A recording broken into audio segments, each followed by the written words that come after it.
25 years ago, Becky and I were beginning to have discussions with a handful of people in Coweta County about a different kind of church.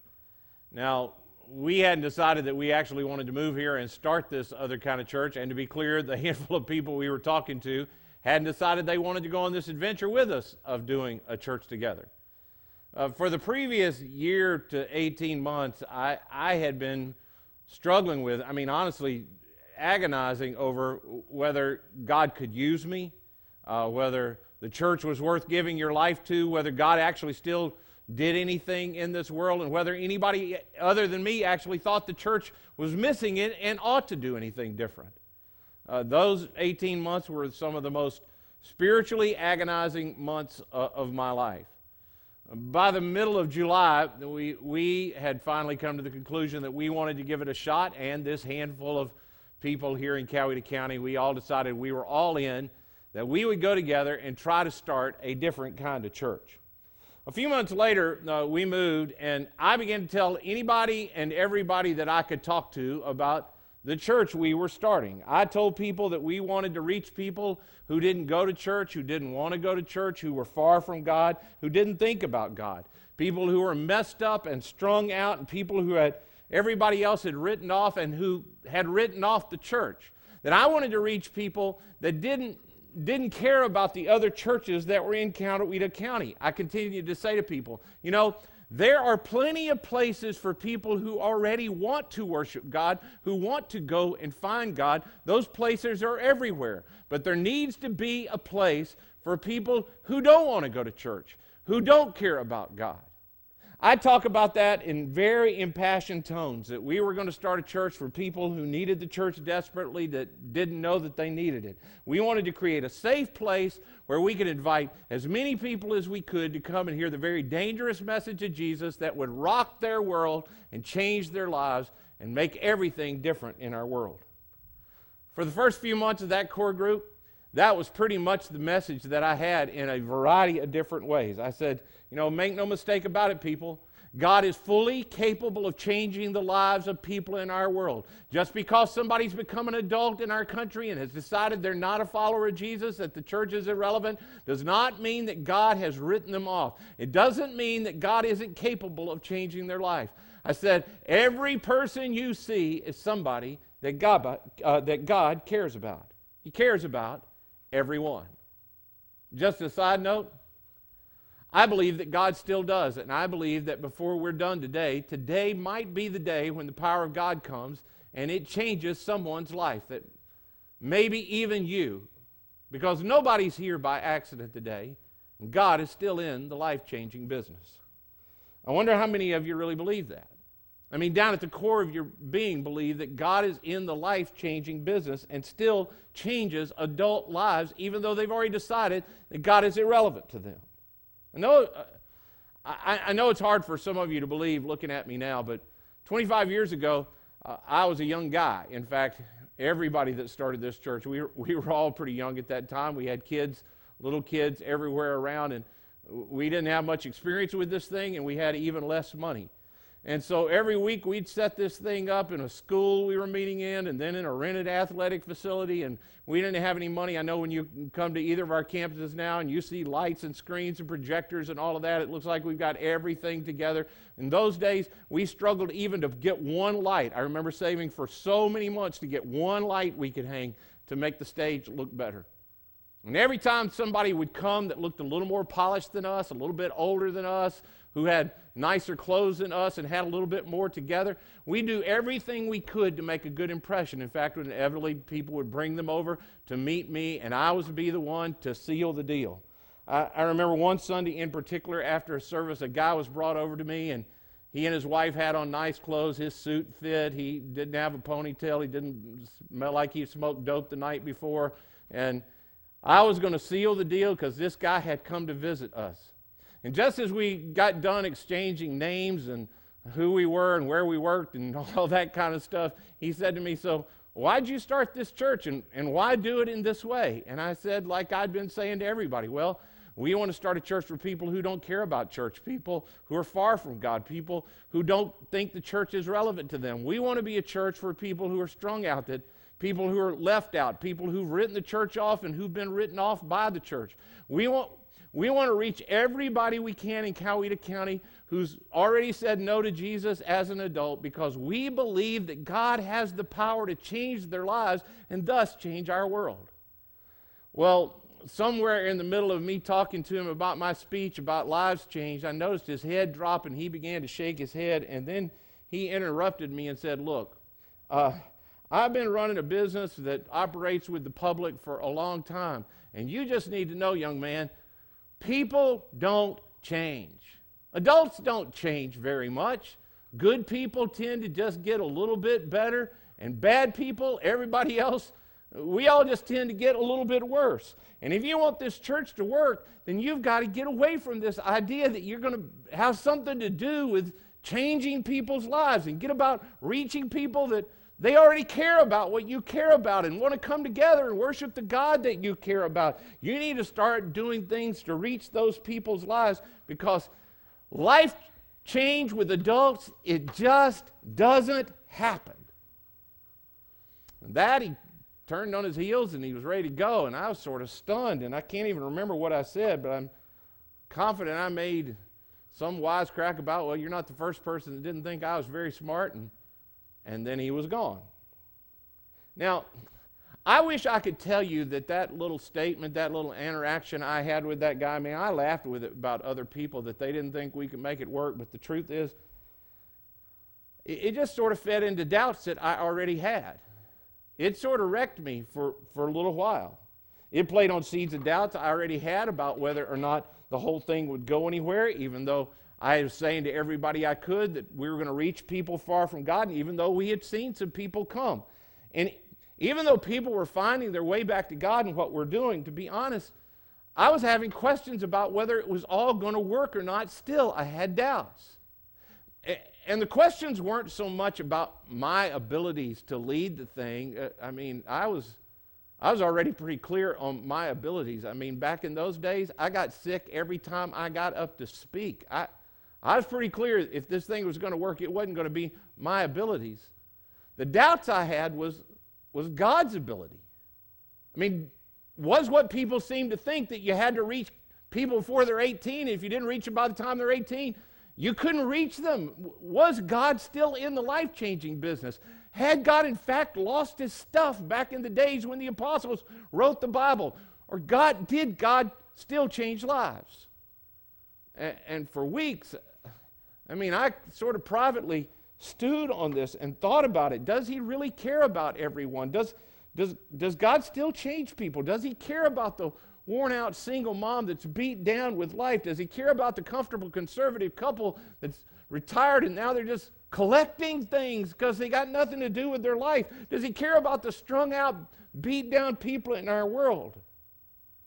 And after some time of soul-searching about those kind of questions, I came to a conclusion. And thankfully, I just got to the place finally where I chose. That's just the truth. I just chose. I just chose to believe. I believe that God has not lost his stuff. I believe that God is still the same today as he was yesterday. I believe that God is still in the business of rocking people's world and changing their life. So I'm going to stand up and I'm going to teach about the love of God unapologetically, and I'm going to talk to everybody I personally can honestly. I'm going to preach the power of God to change people's lives and to rock our world. I'm going to challenge everybody I know in our church to be as open they can and listen to the Spirit of God, and then to follow it as much as they can.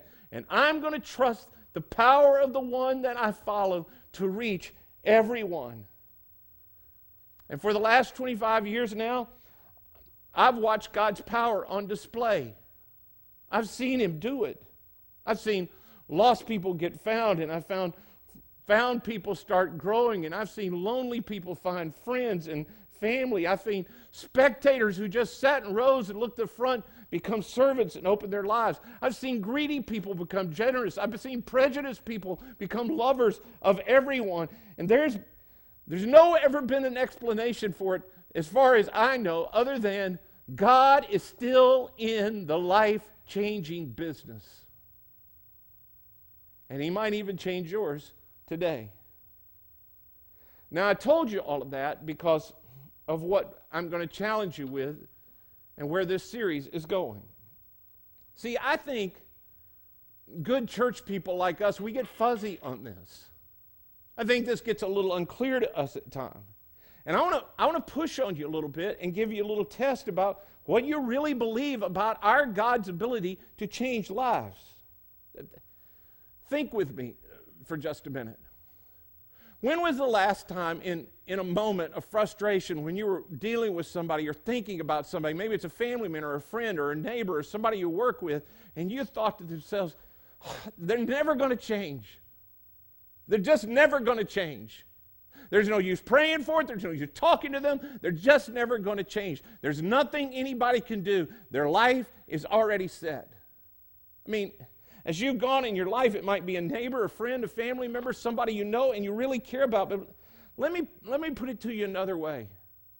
Who comes to your mind when you think about the fact of, who you thought, well, they'll be dead before they change? Who have you just given up praying for?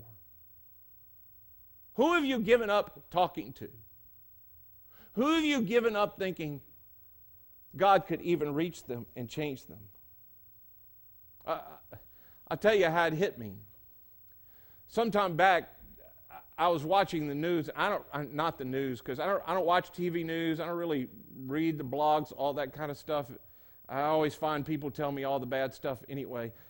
But I was on Facebook, and I saw on the news feed somebody posted something about Christian martyrs and ISIS. And I didn't know a whole lot about it, and so I watched this little video clip. And I watched as ISIS, you guys know ISIS, the Islamic State, that's terrorizing people around the world. I watched as they killed Christians, and everybody was up in arms. And I thought to myself, I just be honest with you. True confession, I don't think I'm going to wake up tomorrow morning and find out that the leader of ISIS has become a Christian, a follower of Jesus overnight, and has found a good church in Iraq. I don't think that. As I heard the rhetoric of these leaders and I saw the hate in their eyes, and they're just so blinded by their cause, and they're so full of hate for so many people, so convinced they're right and everybody else is wrong, and they're willing to do violence for it. Would you agree that when you think about people like that, at least, that maybe that's somebody that God himself doesn't even see changing? Maybe there's some of the people on that list. Well, for the next few weeks, we're going to look at a person found in the Bible who, believe it or not, I just told you their story. For the next few weeks in this Power of One series, we want to take a look at one life that God was unwilling to just write off. That one life, because God cares about everyone and knows the power of one life, that God wanted to reach this one life so that everybody could know about Jesus. In fact, this one life would become the one that would have more impact on the world than almost anybody else. Now, the guy I'm talking about is somebody that many of you who've been around the church, you've heard us talk about many times. In fact, in our day in Christianity, outside of Jesus himself, no one has had a greater impact on the world for the cause of Jesus than this man, Paul. Now, at the time we're going to talk about him today, he's going by his Jewish name. He's not known as Paul, he's known as Saul. And he goes on to write more books in the New Testament than any other person. And in fact, us being in church in Coweta County in Georgia on the other side of the planet from all other things done about Jesus is a direct result of the power of this one life. Now, before I get ahead of myself, let me tell you how this story gets started. And when we're first introduced to him, as I said, his name is Saul, not his Greek name, Paul. And one of the first things that we read about him, it says, Saul was breathing out murderous threats against the Lord's disciple. So it was when we were just first talking about doing this series about Paul that it hit me. In the eyes of the first followers of Jesus, Paul was the leader of ISIS. When we first started talking about this, that's what came to me. Saul was this hate-filled, violent person, so convinced he's right and everybody else is wrong, so convinced he's doing God a favor by wiping people that don't agree with him off. He'd stop at nothing, including violence, to get rid of people that opposed his views, his religious views. In fact, one of the things we read is that Saul gave his approval to a man named Stephen. Stephen, who's a leader in the growing Jesus community in Israel. He gives his approval to Stephen being killed. Stephen's crime? Paul had heard him say that Jesus had risen from the dead and therefore had proved that he was the Lord, that he was God, and everybody ought to follow him. When Paul heard Stephen say that in a public place, Paul gave his thumbs up so that Stephen could be killed. Saul, it tells us in another place, began to destroy the church. I mean, that was his mission. I'm going to go out and I'm going to wipe out this movement, this blasphemous movement that's going to destroy our world. He's going from house to house and he's dragging men and women out. And he's putting them in prison until he can get enough evidence to have them put to death. Saul is every bit the religious terrorist in his day that ISIS is in our day. And one thing you can bet, the followers of Jesus in Israel in that day, if they had to name somebody on their list least likely to follow Jesus, least likely to be baptized, least likely to stand and state that Jesus was Lord, Saul would have been it. And then we just read that God decides one day that it's Paul's day. It's Saul's day. You know, I have been doing this for a long time, and I've never been able to figure out when that day is for people. I've never been able to figure out what it is when God gets somebody in his sights and God decides to rock their world and give them a chance. I mean, it's not like God just overpowers them and they don't get to have a choice. But you can clearly see it as you see it on the backside. The God gets somebody and he rocks their world and he gives them a chance to see the truth and to change their life. And through the power of that one life, everything changes. Well, this day that we're reading about, it's Paul day. Saul, God has set in his sights. I keep changing Paul and Saul. That's because we know him as Paul, but his name was Saul. It's the same Paul and Saul, his group of terrorists. They're heading down to a city in Damascus. There's this growing group of Christ followers in Damascus. And Saul has decided that that's reason enough to have them exterminated. And as he's going down the road, if you know the rest of the story, you know what happens. While Paul's riding on the back of a horse, there's a light that comes from heaven that's so bright. In fact, one translation describes it as bright as the sun. So imagine a welder's torch. It's so bright, he falls off of the horse, and he's blinded. He's just blinded. Right after that, there's a voice that comes to Saul as he's lying in the dust helplessly, and it says in Acts 9:4, Saul, Saul, why do you persecute me? I think that caught Saul totally off guard. I mean, it would you, honestly. I mean, it's one thing to get knocked off your horse by a blinding light, but then to hear a voice coming to you out of the light. And so he responds. I mean, he's got enough spiritual life about him that he responds with a question.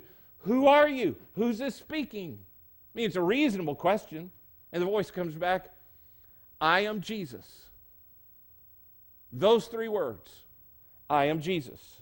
Alive, well, resurrected, here on the road with you, Saul.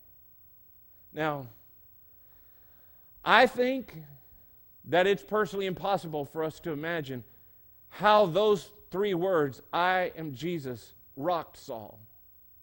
I can imagine in that moment that Saul realized that's what I killed Stephen for. Stephen said that Jesus was alive and resurrected, and I had Stephen put to death for that. And here I'm on this road, I'm blinded, and here comes this voice, I am Jesus, and I'm here with you. I'm resurrected and alive. And Saul's world, it gets rocked. He feels exposed. He feels ashamed. He feels confused. He doesn't have any idea what to say, what to do. I can imagine he thinks, I'm about to get vaporized. I'm about to be killed. This is the end of me. And then Jesus gives him some instructions. He says, get up, go into the city of Damascus like you planned, and wait for instructions. And then all talk from Jesus is done. That's it. Now, Saul's got a decision to make in the next 30 seconds. I mean, he's a tough guy. You read on in the text and you find out that the soldiers who were with him to go, this group of little terrorists that are going to go and wipe out Damascus, they see the light, they see him knocked off. They hear a rumble of some kind, but they don't recognize it as a voice. So Saul's got about 30 seconds. He's a tough guy. He can stand up and shake his fist at heaven and go, is that the best shot you got? Bring on round two. I mean, he can be defiant in the face of it. But the text says he goes into the city. He's got to be led because he's blinded now, and he awaits instructions. He does exactly what Jesus told him to do. But I should also add that he doesn't just wait instructions. He goes on to tell us that for the next 3 days, he doesn't eat and he prays. For 3 days, he sits waiting for instructions, and he fasts and he prays. And I can imagine he thought about what he had done, what had become of his life, where he'd gone wrong, how he had missed it. I am Jesus, here, alive, resurrected with you. He thinks about what might be his future. But I think it's a pretty big deal that he did exactly what Jesus asked him to do. Now, there's another whole part of this story, another whole character that I think is often underappreciated. There's a guy in Damascus who's a follower of Jesus, and his name is Ananias. In fact, my gut tells me that Ananias is one of the people on the list that Paul's going to Damascus to round up and to have killed. He's in that Jesus-following group. And God now comes to Ananias, and he says to Ananias, Ananias, there's a man not far from you, a couple of blocks away on a street called Straight, on Straight Street.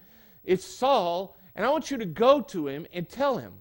I want you to go to him, and I want you to tell him that he's going to be the chosen messenger for me to take the message of God everywhere. But remind him, there's going to be a price to pay. There's going to be pain with this. He's my chosen messenger to share my love and my message of hope with the whole world.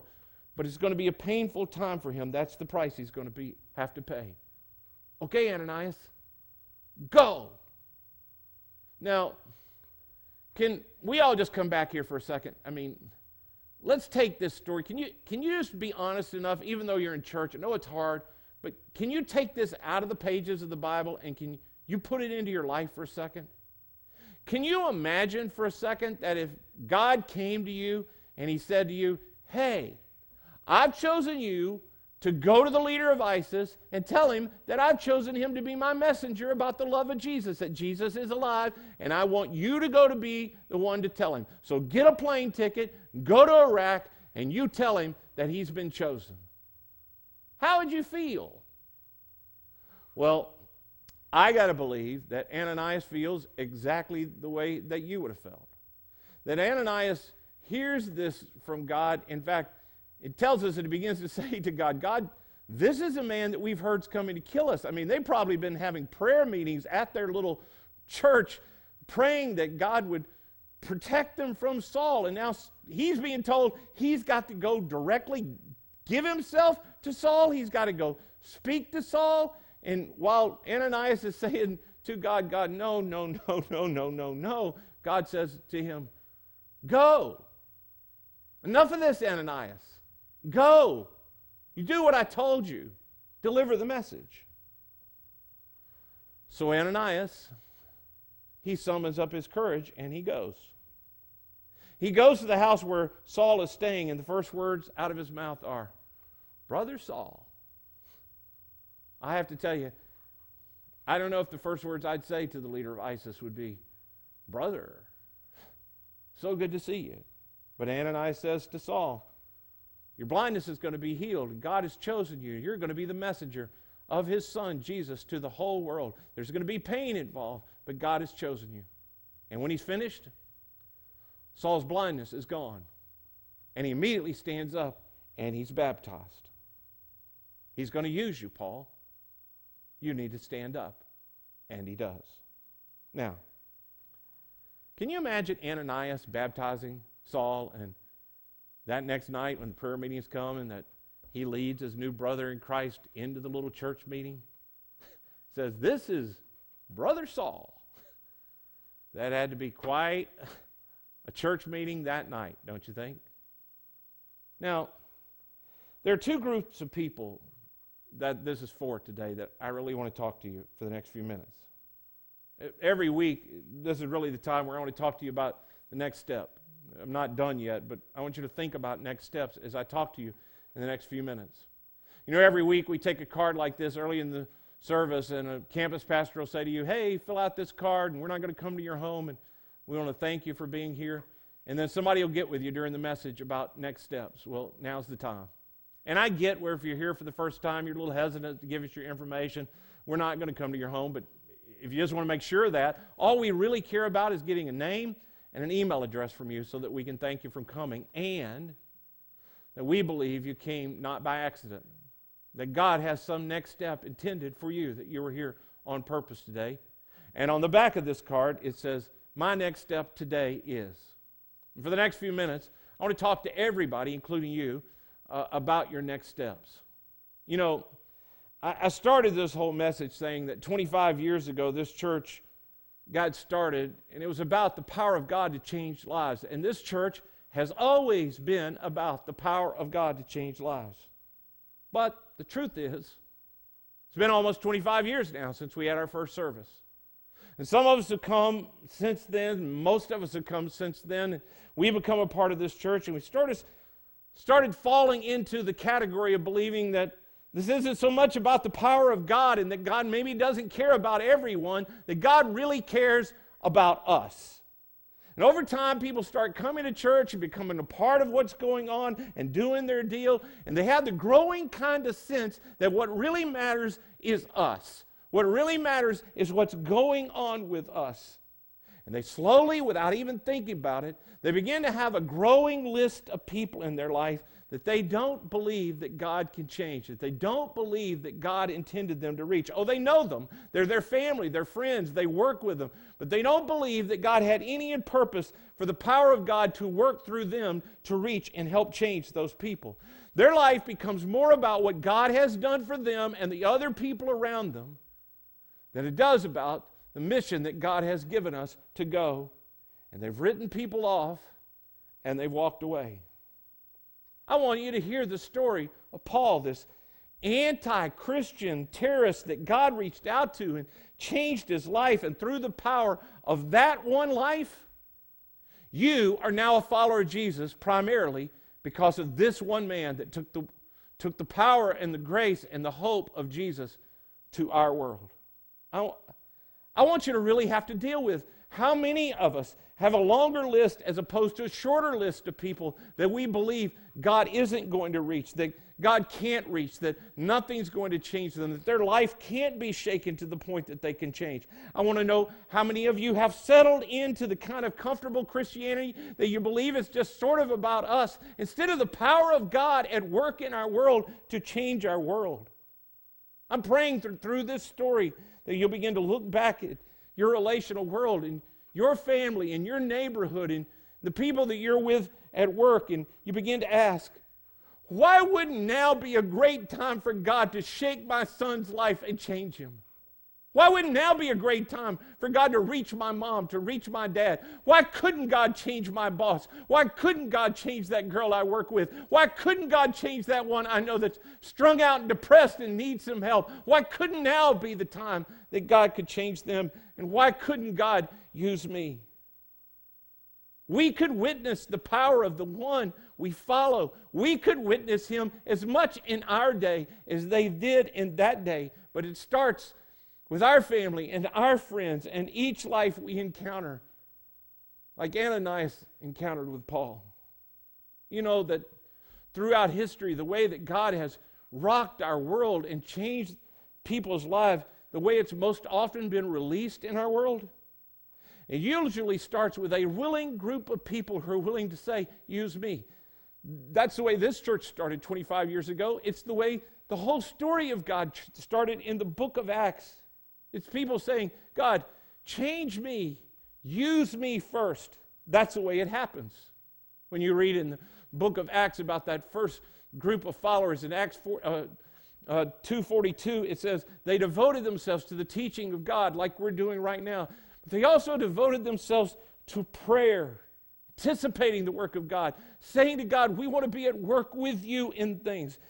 And everybody in the Corps opened themselves up to the power of God at work in their world and other people in the world. And the result of that, thousands of people's lives got changed. And ultimately, your life got changed, and you're here today. So I'm going to ask, if you're a follower of Christ and you consider Community Christian to be your church, I'm going to ask that for the whole month of July, you begin to pray this prayer. This simple, single prayer every day. God, by your power, change my life. Change me and use me. God, change my life. Change me and use me. Here's the second thing that I'm asking you to do. When God shows up and you take that next step of praying that prayer and you're open to how God might use you, and you sense that God is leading you to do something, I'm asking you to be willing to be obedient.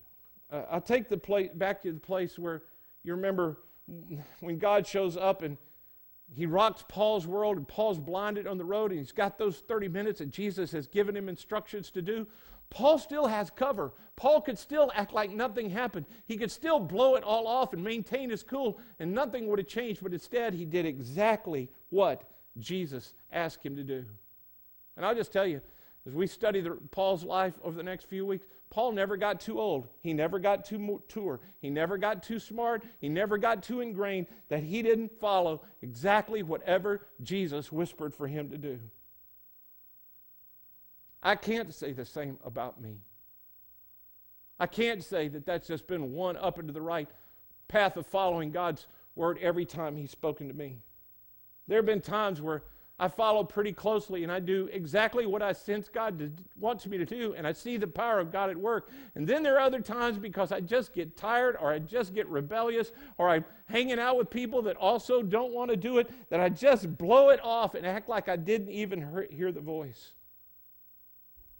I bet if you've been following for a while, that the truth is there have been times when you've sensed God wanted you to do something, since God wanted you to speak to somebody, since God wanted you to reach out to something, that you felt him speaking to you, and you've decided in the moment, sometimes you followed so closely and you were amazed by what God did. And other times, you've decided to just blow it off. So I'm calling us back to just this simple prayer. God, change me. God, use me.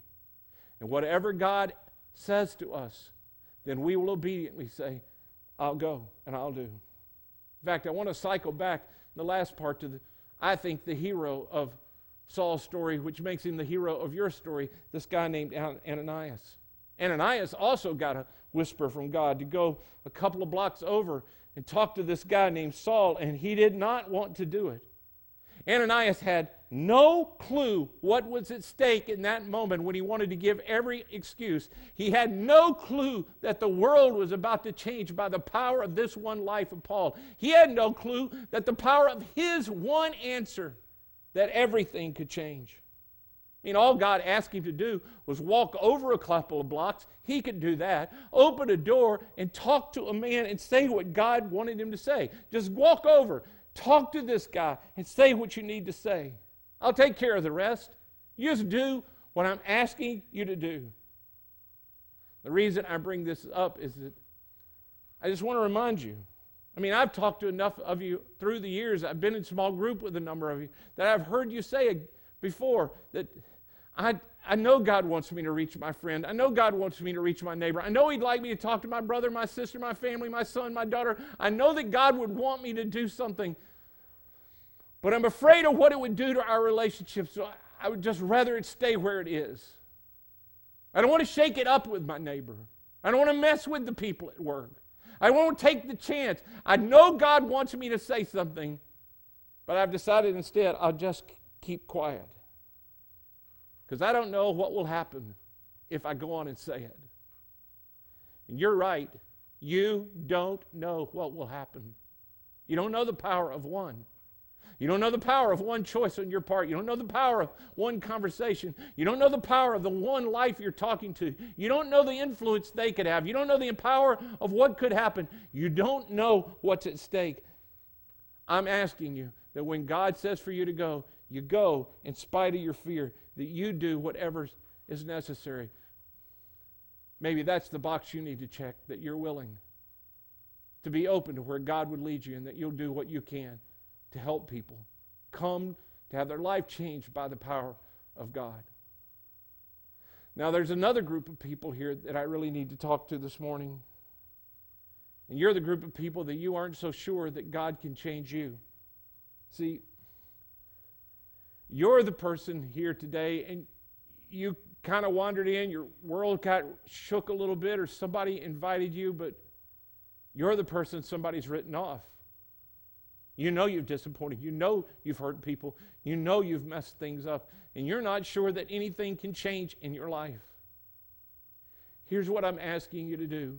Maybe the only honest thing you can do at this point is just to pray this prayer. Just take a chance and pray this prayer. God, change me. God, would you change me? God, change me. And then as God leads, maybe the only honest thing you can do is decide to come back and just to hear about the power of one. The power of one life. The power of the love of Christ. The power of what could change in your life. God, would you change me? I'm calling all of us back to this simple prayer. God, change my life. And if you'll give me instructions, I'll gladly do them. Now let me pray for all of us as we close. Father, I pray right now for everyone that's joined in today, for my brothers and sisters who've taken time to be a part of this, that you'd give us the courage to pray that prayer. God, change me. Whatever it takes, whatever you need to shake, whatever has to be broken in my life, God, will you change me? And God, as you lead me, I'll be obedient to what you ask me to do. I'll leave the results to you. I don't know what could happen, but I believe in the power of the one I follow and the power of one life given to him. Thank you for your love for us. Thank you for Jesus. In his name I pray. Amen.